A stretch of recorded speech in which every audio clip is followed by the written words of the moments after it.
ஒரே நாளில் 3 இடங்களில் ரூபாய் 5,07,000 பறிமுதல் செய்யப்பட்டுள்ளன.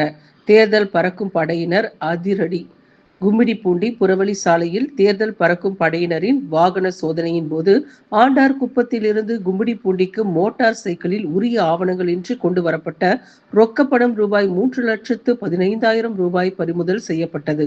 அதேபோல் கவரப்பேட்டை அடுத்த பொம்மாஞ்சிகுளம் சோதனை சாவடியில் தேர்தல் பறக்கும் படைக்குழுவினர் நடத்திய வாகன சோதனையில் ஆந்திராவில் இருந்து காரில் உரிய ஆவணங்கள் இன்றி கொண்டு செல்லப்பட்ட ரொக்கப்பணம் ரூபாய் 70,000 பறிமுதல் செய்யப்பட்டன.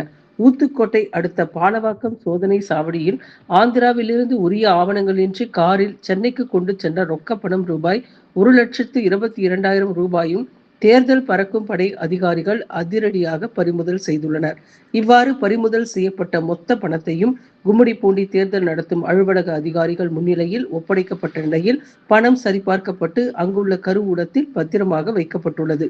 கும்மிடிப்பூண்டியில் ஒரே நாளில் 3 முக்கிய சோதனை மையங்களில் ரூபாய் 5,07,000 ரொக்கப்பணம் பறிமுதல் செய்யப்பட்ட விவகாரம் பொதுமக்கள் மத்தியில் தேர்தல் நடத்தி விதிமுறைகள் பற்றிய விழிப்புணர்வு இல்லையா அல்லது அதிகாரிகளை ஏமாற்றும் நோக்கத்தில் செயல்படுகிறார்கள் என்ற கேள்வி